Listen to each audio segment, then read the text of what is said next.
Ce podcast a vu le jour grâce au soutien de la Fondation Non-Violence 21, de l'IRNC, l'Institut de recherche sur la résolution non-violente des conflits, et du CENAC, le Centre pour l'action non-violente. Toutes ces ONG, aux moyens fort modestes, luttent au quotidien pour faire connaître et vivre la non-violence. Je vous invite à les découvrir et à leur donner plus de moyens.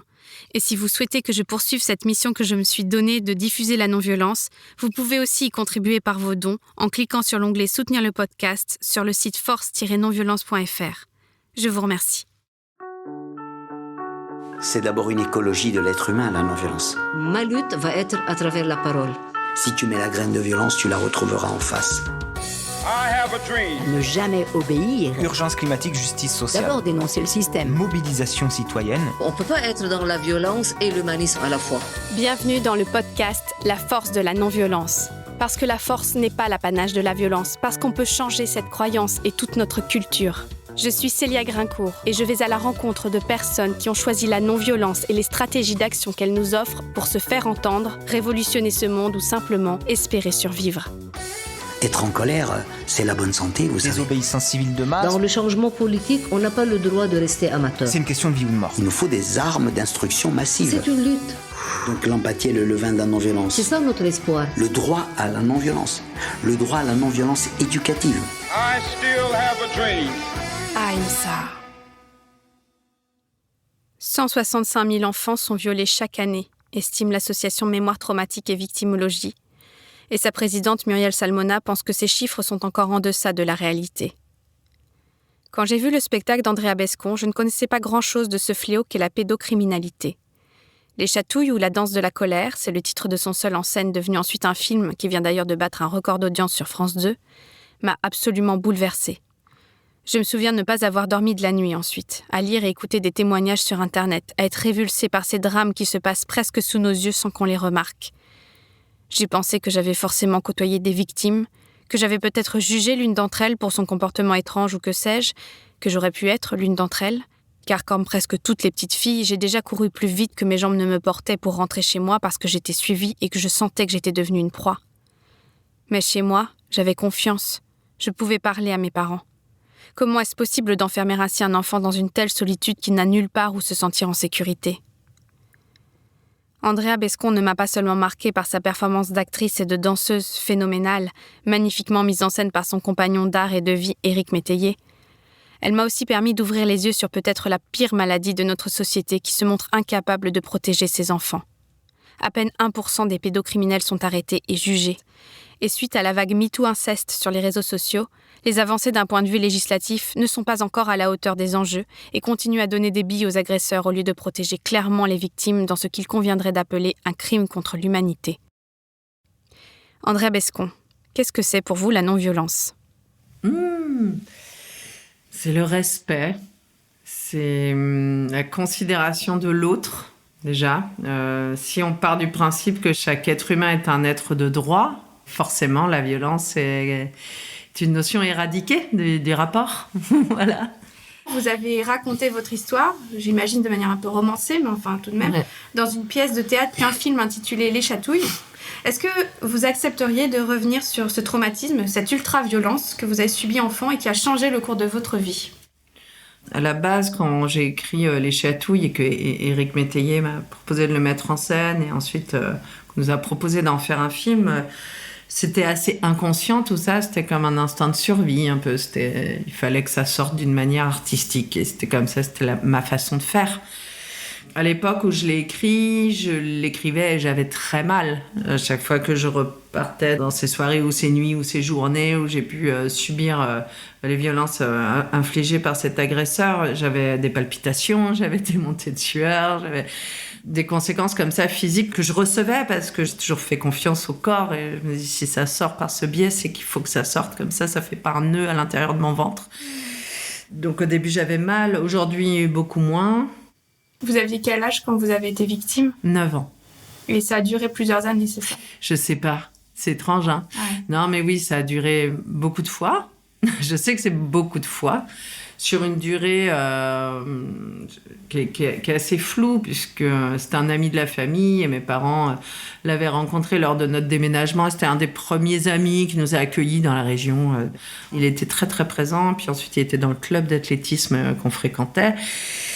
Donc ouais, c'est quelqu'un qu'on a eu dans notre entourage assez longtemps. Je dirais vraiment le moment où c'est complètement arrêté, c'est quand je suis partie en internat à Cannes pour la danse. J'avais 13 ans, mais je pense que ça s'était arrêté avant puisque j'avais réussi à l'empêcher de le faire. Je m'étais un peu transformée en pierre une nuit et donc il n'avait pas pu me violer comme il l'avait déjà fait de nombreuses fois, mais... Concrètement, on est au moins sur 2 ans, mais sur des épisodes comme ça qui pouvaient être très intenses sur une toute petite période. Puis après, pendant des mois, je le voyais pas. Et puis d'un seul coup, on me disait « Ah, on va passer la soirée chez un... » Oh mince, on voit aussi dans le film. Ouais. Oui. Comment la petite essaye de dire qu'elle n'a pas envie, mais personne n'entend, quoi. Voilà, mais concrètement, oui, ça c'est pas du tout romancé, c'est vraiment ce que j'ai ressenti. En tout cas, évidemment, c'est le point de vue de l'enfant qui est traité. Et donc, mon point de vue dans le traumatisme que j'ai subi. Nous, c'était compliqué parce que quand il a commencé à me violer, cet homme-là, on venait de s'installer dans une autre région. On avait déménagé. Mes parents en ressentaient le besoin. Ils avaient besoin de changer de vie. Et tout était tellement... C'était comme un rêve. On est arrivé dans cet endroit et je voyais enfin mes parents heureux. Ça a forcément eu un impact, tout ça, de se taire pour ne pas briser l'équilibre. Je disais juste, j'ai pas envie d'y aller, mais bon. Alors, la pièce de théâtre s'appelait Les Chatouilles ou La danse de la colère. Ouais. Puis le film qui a suivi, simplement Les Chatouilles. Qu'est-ce qui s'est passé entre les deux? Peut-être que j'étais un peu moins en colère. Peut-être que le fait d'avoir joué ce spectacle de si nombreuses fois et d'avoir rencontré tant de personnes qui ont été victimes comme moi, en tout cas la compréhension du traumatisme m'a aidée à apaiser cette colère. Comprendre, ça a été vraiment important. Pas comprendre évidemment les agressions puisque c'est incompréhensible, mais comprendre les conséquences psychotraumatiques. Ça, c'est quelque chose qui m'a énormément aidée. Comprendre l'état de sidération, comprendre l'état d'emprise d'un agresseur sur une victime, comprendre tout ça. Alors, il y a beaucoup d'ouvrages qui m'ont sauvée, en fait, comme ceux de Muriel Salmona, par exemple. Muriel Salmona, qui a écrit le livre noir des violences sexuelles. Exactement, qui est psychiatre et qui travaille sur le sujet des violences sexuelles depuis plusieurs décennies. Quand j'ai lu La Consolation de Flavie Flament, ça m'a totalement bouleversée. Je me suis reconnue dans beaucoup de faits dans son parcours. Ça a été la même chose quand j'ai lu Adélaïde Von, La petite fille sur la banquise, et puis plus récemment Camille Kouchner et La Familia Grande. Enfin, voilà. Avant de venir au théâtre, vous avez été danseuse. Vous avez fait le conservatoire. Vous avez même conquis les États-Unis en tant que première femme blanche à intégrer le milieu hip-hop crump sous le nom si poétique de Snowbully, le flocon de neige. Le flocon de neige en colère. J'ai trouvé la définition de crump sur Wikipédia des plus intéressantes. Cette danse non violente malgré son apparence agressive à cause des mouvements exécutés très rapidement, de la rage ou la colère qui peut se lire parfois sur les visages des danseurs de crump, se veut être une danse représentant la vie et toute sa jouissance. Comment vous avez découvert cet univers et qu'est-ce que ça vous a apporté? Oh là là, c'était beau. C'était une grande période de ma vie. Franchement, c'est quelque chose qui m'a ouvert les yeux, le crump. Alors, j'ai découvert, comme beaucoup d'autres danseurs d'ailleurs, par le film de David Lachapelle qui s'appelle Rise. Je me suis dit, mais attends, mais c'est moi. J'ai la chance de partager ma vie à ce moment-là avec un danseur aussi chez qui ça fait énormément écho. Et donc, on est allé là-bas et on a été accueillis vraiment chaudement par tous ces danseurs de crump qui ne sont pas des danseurs, en fait, c'est pas leur métier. Hein, ils font du crump comme ils marchent. C'était à quel endroit? C'était à Lancaster, c'est nord Los Angeles. Et cette danse qui part de la terre, en fait, il y a quelque chose de l'ordre de la danse africaine aussi, hein, traditionnelle, où on va chercher l'énergie de la nature. Alors moi, je suis pas croyante, en fait. Beaucoup de crumpers sont croyants, notamment protestants. Il y a vraiment un rapport à Dieu qui est très fort. Bon, moi, c'était pas mon cas. J'allais chercher vraiment dans la nature les tripes et l'humain, en fait. Tout ce qui est organique, finalement, et qui peut t'amener dans une transe, mais une transe qui est plus toi par rapport à ton histoire et ton vécu. Et ce qui est le cas des crumpers, parce que généralement, tous les crumpers ont des passés assez traumatisants. Et donc, cette colère, elle sort comme ça. Donc, le crump, c'est aussi une espèce de mélange de boxe pop et de danse, tout simplement. Et, enfin, c'est vraiment pousser les limites, en fait. Affronter l'autre, le regarder dans les yeux, s'amuser. C'est en duo, c'est en... Ça dépend. Ouais, en fait, il y a des battles, comme dans hip-hop, voilà. Mais il y a aussi tout simplement des sessions. Et les sessions, elles sont juste là, en groupe, en cercle. Et puis tu vas danser au centre, et puis tu reviens, et puis tout le monde t'ambiance, et puis finalement, c'est hyper collectif et hyper généreux. Donc, moi, j'avais besoin de ça à ce moment donné dans ma vie. Je devais avoir 25 ans. J'étais une des plus âgées. Alors, moi, j'étais la doyenne, en fait. 25 ans, t'es le plus vieux, tu sais, tu dis, ah ouais. Et c'est pour ça que j'ai arrêté avant tout le monde, d'ailleurs. J'avais mal au corps. Mais en tout cas, ouais, cette danse, ça permet de rendre à l'univers ce qui nous a été infligé. Toutes les violences qui m'avaient été infligées. Et quelque part, c'est intéressant ce lien à la danse parce que votre corps a été nié dans son intégrité. Et est-ce que ça vous a libéré, du coup, ce langage du corps? Est-ce que c'était une forme d'expression de cette violence? Est-ce que c'était une fuite en avant pour ne pas penser? Eh ben, un peu tout ça en même temps. Franchement, un peu tout ça en même temps, parce que quand j'étais petite, c'était vraiment l'instinct de survie. Je me suis mise là-dedans à fond. Alors, avant d'avoir été violée, j'étais déjà hyper passionnée de danse. Je veux dire, c'est mon truc. Après, c'est vrai que quand j'ai subi les viols, petite, je me suis mise encore mieux, et dans une détermination sans borne. Voilà, pour moi, évidemment, je serais professionnelle de danse. Enfin, il n'y avait pas photo, c'était évident. Donc, et puis ça a été évident pour ma famille, parce qu'ils n'ont pas eu vraiment le choix. Ouais, enfin, le choix, ils l'ont pris quand même, parce qu'ils m'ont soutenue. Au début, j'étais quand même 2 ans dans une école privée à Cannes. C'est onéreux, tout ça. Donc, voilà, j'ai des parents qui se sont serrés la ceinture pour pouvoir me payer ces 2 ans de formation qui m'ont permis de rentrer au conservatoire, parce que sinon, j'aurais pas eu le niveau. Mais encore une fois, donc j'avais cette volonté d'en vivre, et c'était vraiment un instinct de survie.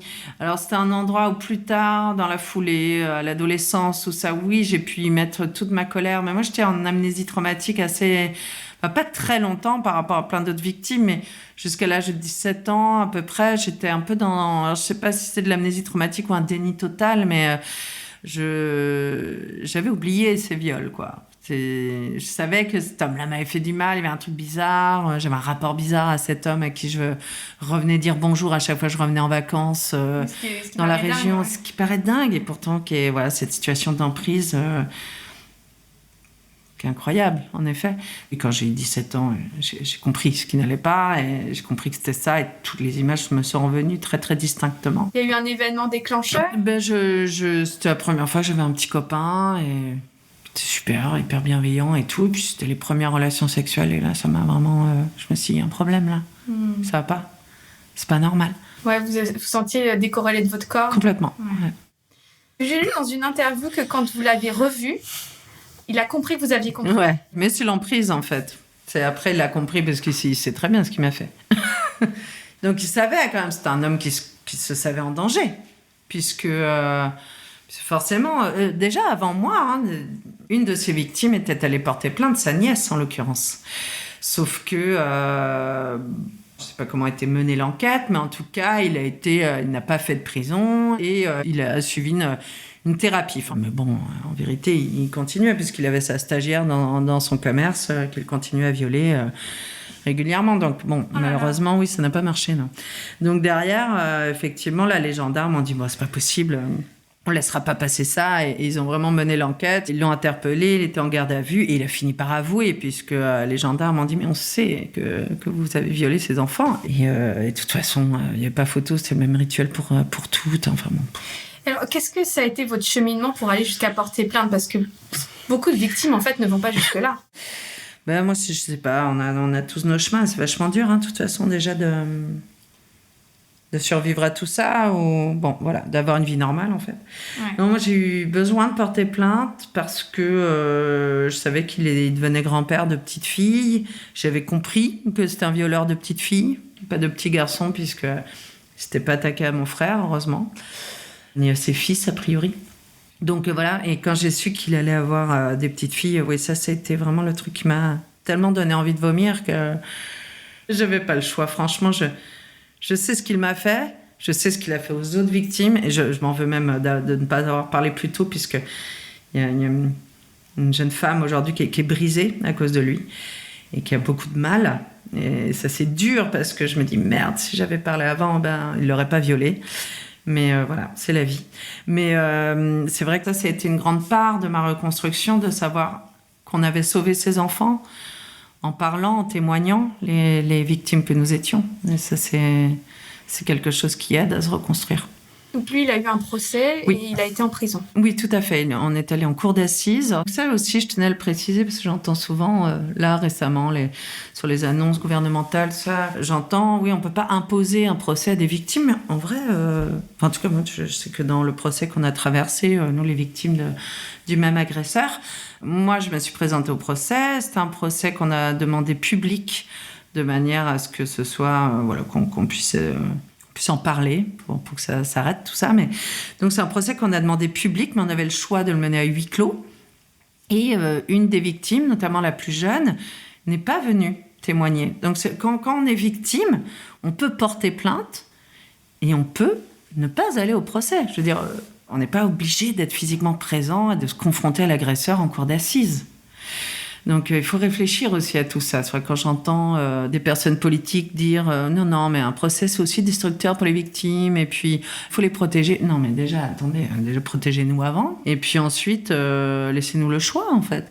Et on a le choix. Donc, laissez-nous l'opportunité de porter plainte toute notre vie. En fait, actuellement, seuls sont imprescriptibles les crimes contre l'humanité. C'est ça. Alors, en référence à la Shoah, bien sûr. Oui, sauf que c'est un crime quand même contre l'humanité. C'est ce que je défends parce que je dis, mais en fait, on brise l'intégrité d'un enfant, donc on l'empêche de grandir, on l'empêche de se constituer, on l'empêche d'être un citoyen équilibré, en fait. On le plonge dans une mort psychique. Une mort psychique, c'est invivable. Enfin, par définition. Donc oui, le crime contre l'humanité, il existe bien. Et notamment parce que ce ne sont pas des faits isolés, mais que c'est un système qui a été mis en place il y a des millénaires, malheureusement, autour de la domination, du rapport dominant-dominé. Alors on parle beaucoup du patriarcat et comment on a laissé la domination comme ça s'exercer au fil des siècles d'un certain groupe de personnes. Et puis finalement, on se rend compte que ce ne sont pas des agresseurs isolés. Non, c'est un système. Donc en ça... oui, c'est un crime contre l'humanité, puisque c'est un système qui détruit les fondations d'une société. Du coup, actuellement, c'est quoi le délai de prescription ? Alors, actuellement, depuis la loi Schiappa qui a été votée en 2018, les délais de prescription étaient rallongés à 30 ans après la majorité. Donc, en fait, si on avait... alors, attention, c'est pas rétroactif. D'accord ? Les lois ne sont pas rétroactives. C'est-à-dire que si une victime a moins de 38 ans en 2018... elle peut bénéficier de ce rallongement des délais. Si elle a plus de 38 ans en 2018, elle ne bénéficie pas du rallongement des délais et ça reste à 20 ans après la majorité. Donc voilà, et ça, c'est qu'en cas de crime, donc en cas de viol avec pénétration. Tout ce qui est délit, ce qui est abominable, pour moi, un viol est un viol, je veux dire, caresser les fesses d'un enfant est aussi destructeur que d'essayer de le pénétrer. Mais enfin, voilà, tout ça pour dire que les délits, eux, bénéficient de 10 ans de moins à chaque fois. D'accord. Pour revenir un petit peu à votre parcours artistique, parce que, en fait, tout est relié chez vous, tellement imbriqué que c'est difficile de faire... il n'y a pas de part des choses, non. Et il y en aura de moins en moins. Est-ce que la parole, donc le théâtre, quelque part, les mots, vous ont permis d'entamer un dialogue avec votre blessure ? Oui, puisque en effet, jusque-là, jusqu'à ce que je rencontre Éric Métayer, en fait, j'étais vraiment dans un rapport très physique par rapport à ce traumatisme. Et j'avais jamais ouvert un livre, jamais un témoignage sur le sujet. Jamais. Non, c'était très très tard. Enfin, moi, j'ai vraiment fait les choses à l'envers, puisque j'ai porté plainte, j'étais quand même relativement jeune, il y a eu un procès en cour d'assises, l'agresseur est parti en prison. Mais finalement, tout ça, qu'est-ce que j'avais subi de ça ? Oui, je savais... je savais pas qu'on était si nombreux à l'avoir vécu, etc. Donc, en fait, quand j'ai commencé à m'exprimer, parce que quand j'ai rencontré Éric, c'était sur de la danse, et lui m'a dit « Mais attends, t'as vraiment un truc pour le théâtre, faut que tu interprètes, faut que tu parles. » Et donc, je commençais à parler sur scène à travers une pièce plutôt comique. Et là, je me suis rendu compte de l'impact de la voix Et puis bon, notre vie a changé puisqu'on a décidé de fonder notre famille, tout ça. Donc voilà, c'était un vrai virage pour moi en fait, mes 30 ans. Donc à ce moment-là, effectivement, quand j'ai commencé à vouloir fonder notre famille et que j'étais enceinte d'abord de mon premier enfant, puis ensuite de mon deuxième, alors, ils ont 16 mois de différence, nos petits, donc c'est très très rapproché. Ouais. Et en fait, ces 2 grossesses d'affilée m'ont replongée dans mon passé et j'ai eu peur d'être maltraitante. J'ai vraiment ressenti ça, j'ai vraiment ressenti le fait que je pouvais basculer dans des états de violence et être maltraitante avec mes enfants. Et est-ce que vous pensez que ça c'est relié vraiment à ce que vous avez vécu ou c'est relié peut-être à l'éducation ? Oui, c'est relié à un climat général de mon enfance oui, il y a eu beaucoup de violences éducatives chez nous. Oui, c'est ça. Est-ce que vous pensez que les violences éducatives ordinaires, oui. Donc le fait que l'enfant, en France et dans plein d'endroits dans le monde, est conditionné à l'obéissance, à penser que l'adulte a toujours raison, oui. Donc à faire tout ce que veut l'adulte, tout simplement. Tout à fait. Est-ce que vous pensez que c'est un terreau propice à ce fléau de la pédocriminalité ? Je ne le pense pas, j'en suis sûre. C'est le terreau. À partir du moment où notre enfant, on ne le considère pas comme un être de droit, qu'on le soumet, qu'on lui demande d'obéir, qu'on lui demande de se taire, qu'on le punit, qu'on ne lui laisse pas la parole, qu'on le frappe s'il dit quelque chose et qu'on le traite de menteur, forcément, c'est un enfant qui sera une proie potentielle pour les pédocriminels et les pédocriminels savent repérer les enfants en état de vulnérabilité. Ils les détectent. Ils ne vont pas vers les enfants qui vont s'exprimer à la maison, ils ne vont pas vers les enfants qui sont libres et... je ne parle pas de l'inceste, hein, non, évidemment, mais là, déjà sur l'extra-familial, en tout cas, oui, ça, c'est le cas. Et puis, on le voit aussi, dans l'ouvrage de Camille Kouchner, dans la Familia Grande, on voit qu'Olivier Duhamel utilise une période de vulnérabilité terrible pour la famille pour violer Victor Kouchner. La mère est endeuillée, totalement dépressive, elle sombre dans un alcoolisme. Le père, fond dans son travail, est plutôt violent verbalement, a priori. Donc, c'est quelque chose qui est assez courant. Vous voyez, ces situations de vulnérabilité comme ça que le pédocriminel va attendre. Mais c'est pareil. Enfin, moi, dans mon cas, par exemple, l'agresseur me disait qu'il m'aimait, que j'avais besoin d'amour. Ce qui était vrai, j'avais besoin d'amour. Évidemment, j'avais besoin d'amour puisque je n'étais pas sécurisée dans ma construction d'enfant. Et ce que j'analyse aujourd'hui, c'est qu'effectivement, j'étais conditionnée à obéir. Et qu'en effet, quand, lors du procès en cour d'assises, l'agresseur me regarde et dit « Mais enfin, elle enlevait elle-même sa culotte ». Alors là, le procureur dit « Oui, mais elle avait 9 ans, monsieur ». De toute façon, encore une fois, Muriel Salmona a raison. Il y a une dissociation, une sidération dingue. Et puis finalement, tu t'es un robot, quoi. Donc oui, tu enlèves la culotte. Oui, tu fais semblant de rire parce qu'il fait une blague. Et donc tu ris, en fait. C'est ça qui est fou. C'est que j'ai vraiment des souvenirs où forcément je me disais mais c'est toi qui es complètement timbré puisqu'il te fait rire et tu ris et que comment ça se fait, comment je peux participer à ça alors qu'évidemment je ne participais pas à ça puisque j'étais sous emprise de cet adulte et c'est cet adulte qui mettait tout ça en condition mais c'est extrêmement déstabilisant de se relever de ça puisqu'on se dit mais c'est moi la vicieuse puisqu'il me le disait évidemment tu aimes ça, tu es vicieuse forcément. Donc, toi, tu as 9 ans, 10 ans, 11 ans, 12 ans, tu peux pas te constituer normalement, c'est impossible. Moi, j'ai continué à être une enfant très, très enjouée pendant toute cette période-là. Alors, j'étais vraiment pas une enfant qui s'est enfermée dans un mutisme, au contraire, en fait. J'étais encore plus solaire, encore plus... C'est fou, hein.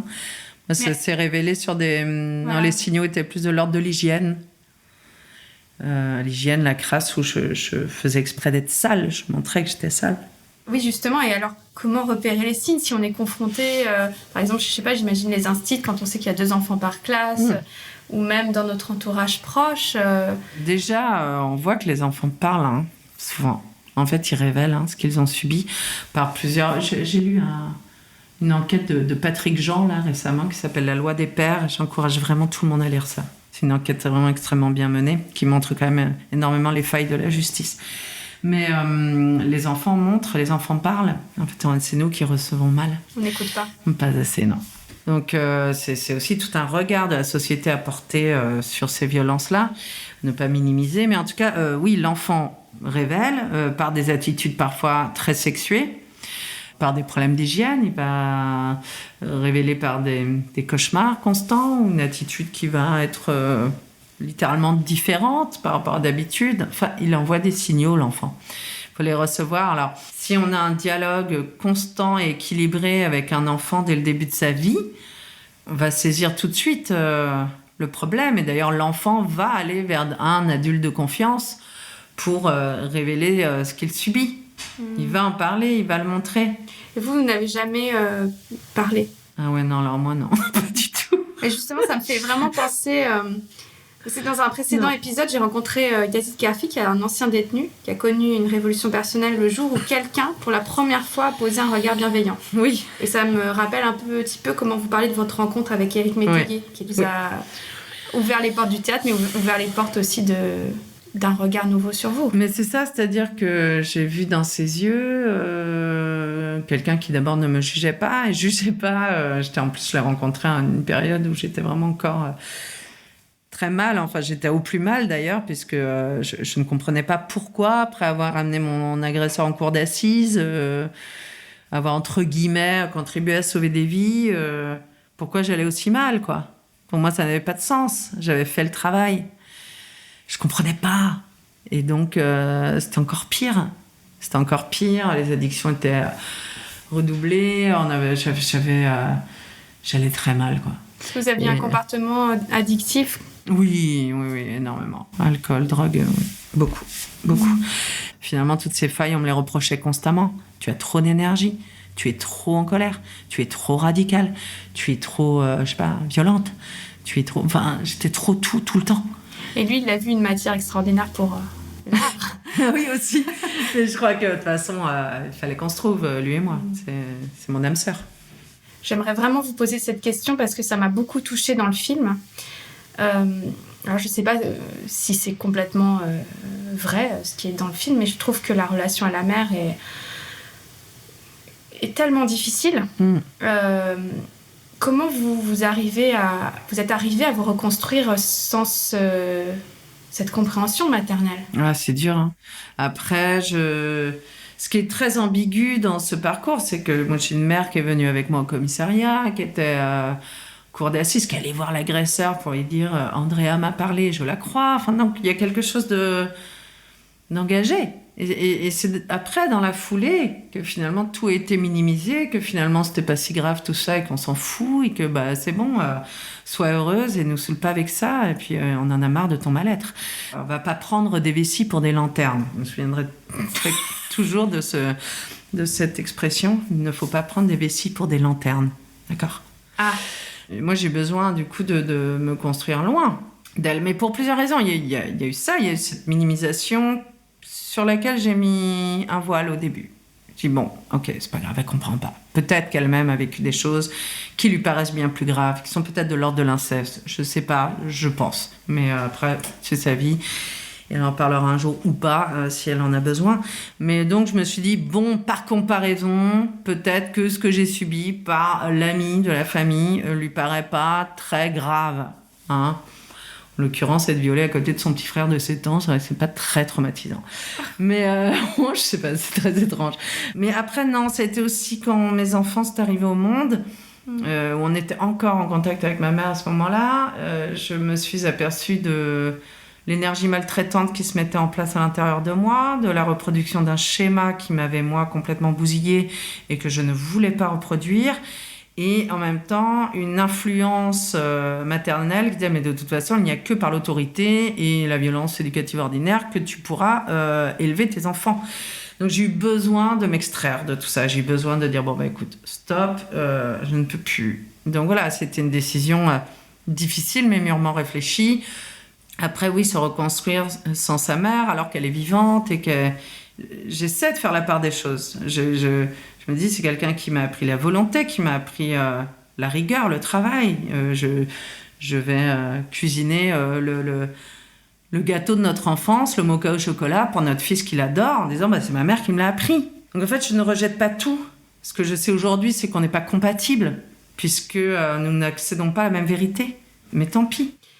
Et si on se parlait, c'est le titre de 3 petits livres que vous avez écrits, illustrés par Matthew Tucker. Ouais, Matthew Tucker, in English. pour aider les enfants à parler de tout sans tabou. Donc il y a plusieurs âges, 3, 6 ans, 7, 10 ans et après 11 ans. Ouais. L'idée que vous amenez, donc, c'est d'informer les enfants sur leurs droits. Nous, ces ouvrages, on les a écrits surtout pour établir un dialogue entre enfants et adultes. C'est-à-dire, évidemment, informer l'enfant sur ses droits, sur les interdits clairs de la société, qui puisse apporter des clés. C'est-à-dire, les clés, c'est quoi ? Il y a des numéros d'urgence, il y a des psys qu'on peut contacter, gendarmes, police, le 119 en l'occurrence, et faire comprendre aussi aux adultes que d'instaurer un climat bienveillant pour son enfant, c'est aussi le protéger. Être en mesure de l'écouter, de le comprendre et de converser avec lui tous les jours, c'est le protéger. Établir une relation saine et complice avec son enfant, c'est le protéger. Favoriser son autonomie, c'est le protéger. Dire à un enfant, dès que tu as 3-4 ans, que tu arrives à bouger tout seul, utiliser tes mains, tes pieds et tout, tu vas prendre ton petit bain, etc. Regarde, tu vas t'essuyer tout seul, voilà, là tu prends ton petit savon, tu supervises, mais en tant qu'adulte, tu n'as plus à mettre les mains sur les parties intimes de ton enfant dès qu'il est autonome. Et lui apprendre que c'est bien à lui. Exactement, que c'est bien à lui, que personne n'a le droit d'y toucher, et que si quelqu'un le faisait, ce n'est pas de sa faute, ce n'est jamais de sa faute. Mais que c'est interdit, il n'y a que lui qui peut découvrir son corps.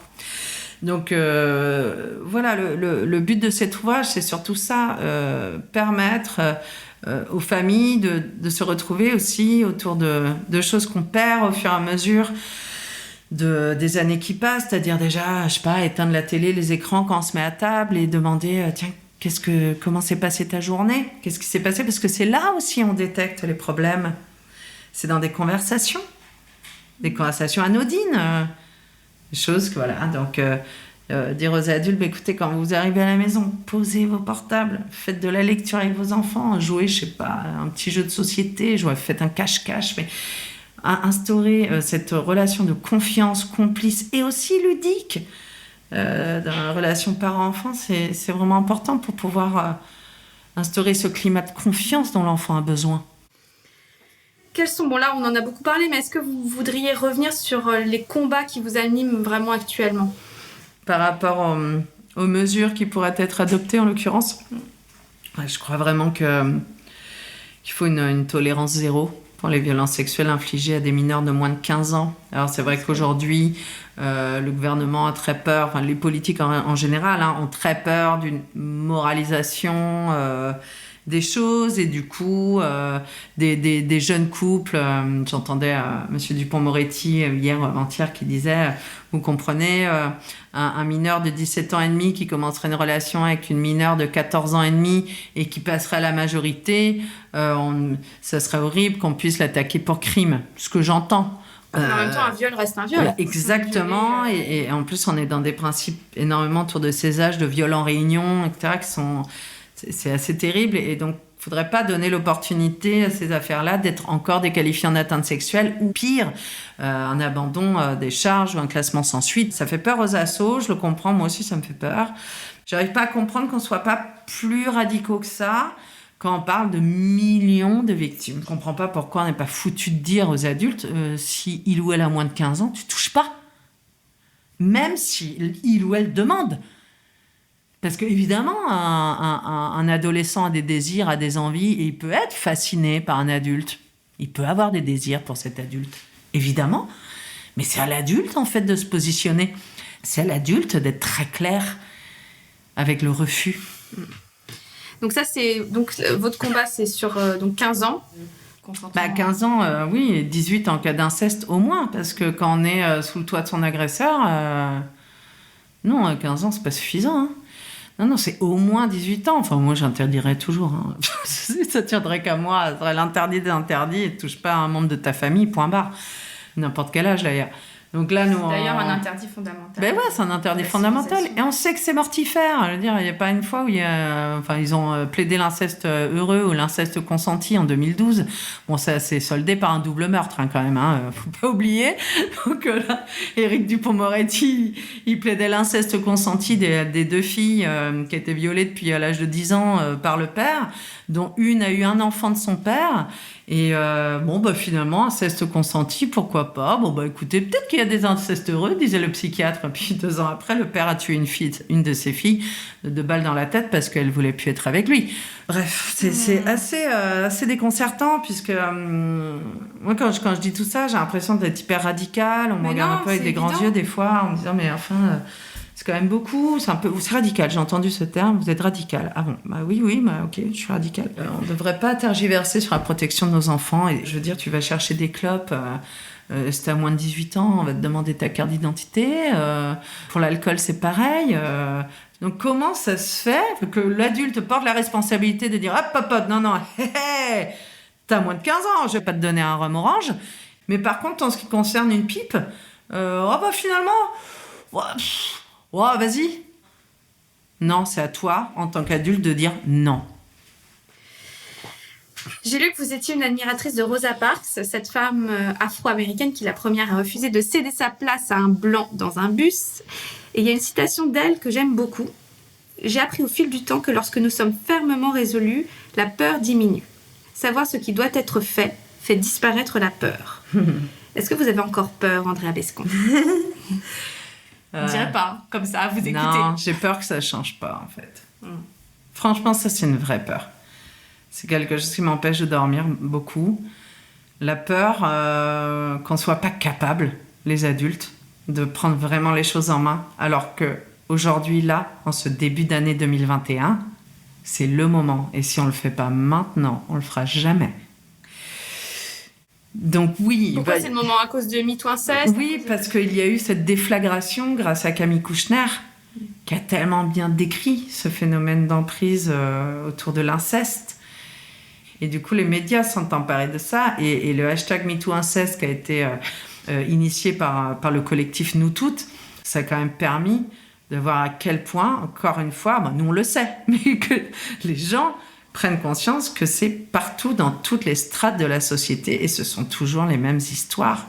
C'est incroyable d'ailleurs, toute cette déflagration avec plus de 100 000 tweets.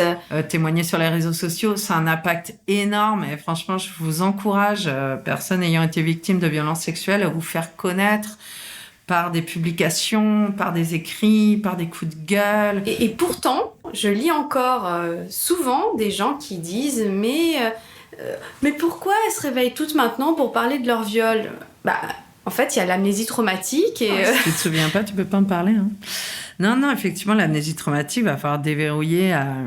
C'est pas connu, en fait. Mais non, c'est pas connu. Et puis le principe neurologique... Et pourtant, dans le documentaire de Flavie Flament, on le voit...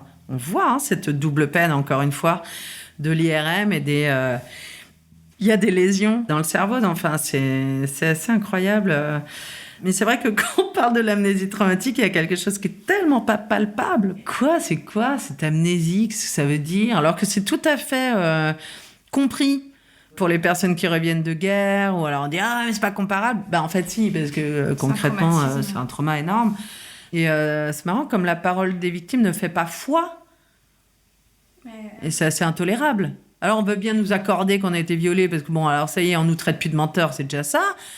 Mais quand on dit, mais attendez, mais il n'y a pas que ça. C'est quasiment une victime sur 2 qui ne se souvient pas de ce qui lui est arrivé avant un certain temps. Donc, est-ce qu'on peut le considérer comme obstacle insurmontable, notamment dans la loi? Quand on regarde les chatouilles, il y a cette image magnifique de l'adulte qui vient prendre la main de l'enfant qu'elle était. Ça veut dire quoi pour vous, soigner son enfant intérieur? Et est-ce qu'aujourd'hui, vous diriez que vous vous aimez enfin?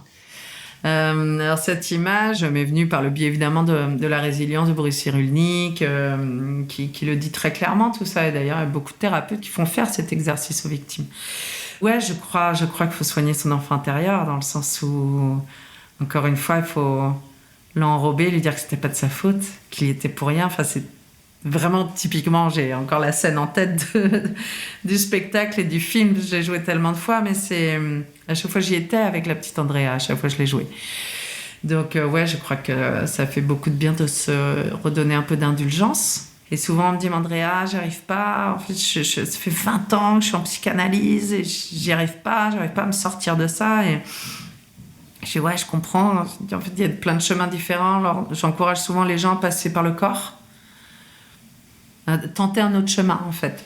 Je leur dis, mais prenez soin de vous. Est-ce que ce que je vois dans la glace, là, me fait du bien? Est-ce que, tiens, finalement, je me rends compte que j'ai un beau regard. Je sais pas, ma peau est lumineuse. Et prendre conscience de ce qui est beau chez nous pour passer vers l'extérieur, pour enrober l'intérieur, en fait. C'est-à-dire, l'Ayurveda parle beaucoup de ça. Ce qu'on mange, ce qu'on boit, comment on dort, le sport qu'on va faire, qui va générer aussi cette montée d'endorphine, qui est absolument essentielle pour l'état psychologique, en allant un peu chez le coiffeur, un peu, je sais pas, s'habillant comme on a envie de s'habiller, prendre soin de soi, se rendre plus beau dans le regard de l'autre, n'empêche que ça aide. C'est quoi la société que vous voulez laisser à vos enfants ? J'aimerais une société plus bienveillante à l'égard des enfants, plus protectrice. On sait qu'on leur laisse un monde en décrépitude, on va pas se mentir, que ce soit écologique, que ce soit philosophique. Donc, au moins me dire qu'on a eu un passage sur cette planète où on a pu essayer de faire grandir cette protection autour de l'enfance, de bousculer un système qui est tellement ancré. Franchement, ce système de domination, j'aimerais bien que ça vire une fois pour toutes. Alors, ça va mettre du temps, mais en tout cas, quand même, on est quand même sur la bonne voie. Et j'aimerais que ma fille, quand elle aura 18 ans, puisse se promener dans la rue en short sans qu'on la traite de pute, quoi. Ça me ferait bien plaisir. Ou qu'on ne traite pas mon fils d'hypersensible parce qu'il est ému. Voilà, et que c'est pas une femmelette. D'être moins dans le jugement et beaucoup plus dans la protection, encore une fois, et qu'on ait un État qui arrête cette complaisance vis-à-vis des agresseurs. Alors, on sait qu'on a un souci de budget au ministère de la Justice, on sait que ce que nous, on demande, cette tolérance zéro sur les moins de 15, sur une ouverture des cours d'assises, c'est un coût exorbitant, et on sait qu'aujourd'hui, la justice, le ministère de la Justice n'est pas du tout en mesure de combler ces demandes, enfin en tout cas de remplir ce contrat-là, puisque c'est ridicule le budget de la justice en France. Il faut reprendre de l'argent public pour le mettre dans la justice, pour le mettre dans l'éducation et dans la culture. Et puis alors là, on voit bien qu'en cette période de crise sanitaire, c'est tout l'inverse. Et par rapport à la culture, qu'est-ce que vous ressentez de ce qui est... Écoutez, c'est extrêmement... D'être jugé non essentiel. C'est vrai que d'entendre ça, c'est extrêmement blessant, puisqu'en plus, ce n'est pas vrai. C'est-à-dire que l'état psychologique des Français est au plus bas, que ce soit le sport, dans les salles de sport, que ce soit le théâtre ou le cinéma, ce sont des endroits où les gens peuvent rire, pleurer, dégager toutes leurs énergies néfastes qu'ils ont accumulées tout au long de la journée, soit au travail ou dans les rapports humains, et que... Au contraire de ce qu'ils disent, nous sommes essentiels. Est-ce que vous avez des projets aujourd'hui ? Ouais, je touche du bois. On est en montage d'un film qui passera sur M6 qui s'appelle « À la folie » avec Marie Gillin et Alexis Michalik, en l'occurrence, qui sera sur la violence faite aux femmes, la situation d'emprise, le pervers narcissique, le fonctionnement, Il passera cette année, a priori, sur M6. J'ai eu la chance de jouer le rôle de Jeanne dans l'adaptation de L'Enfer des foyers de Lies Loufoque, qui s'appellera L'enfant de personne, qui a été réalisé par Hakim Isker. Et puis, on a la chance de tourner notre second long-métrage cet été, qui s'appelle Quand tu seras grand, qui parle de nos anciens, de nos enfants, de qu'est-ce qu'on se raconte, comment on vit dans cette société chaotique quand on est les deux extrêmes de la vie, avec à l'intérieur de ça, au milieu de ça, des adultes qui se bataillent pour essayer de s'en sortir. C'est un film choral, on est vraiment loin du drame intime. C'est sûrement une ode à la vie, et c'est quelle richesse ont nos anciens. Ils ont tellement de richesses et on les laisse péricliter. Donc on voulait juste apporter un coup de projecteur sur cette génération un peu abandonnée dans nos sociétés occidentales. Merci beaucoup Andrea Bescon. Et si vous ne l'avez pas encore fait, regardez le film Les Chatouilles. Vous y entendrez d'ailleurs le titre Petite fille de Jose. Petite fille, tu te balances quand tu danses, ta robe tourbillonne. Petite fille, si tranquille, lorsque tu te démaquilles. Petite fille, tu es fragile, encore blottis le matin dans tes draps de coton. ne deviens pas trop invisible. Si vous avez apprécié ce moment passé ensemble, partagez-le, commentez-le, mettez beaucoup d'étoiles. Vous contribuerez ainsi à diffuser la culture de non-violence. Pour aller plus loin, rendez-vous sur force-nonviolence.fr ou sur les sites de mes partenaires Non-Violence 21, l'IRNC et le CENAC. Vous pouvez vous abonner à la revue Alternative Non-Violente, chercher l'association, le domaine, le mouvement qui vous parle, vous former et mettre en pratique la non-violence dans votre quotidien et dans vos combats pour plus de justice dans ce monde. C'est tout ce à quoi j'aspire en créant cette émission. Je réponds avec joie sur les réseaux sociaux et la chaîne YouTube La Force de la Non-Violence. À très bientôt, Aïmsa. Petite fille, je t'imagine, ongles vernis, clope à la main, dégueuloir de mots interdits, indifférence, menu du jour,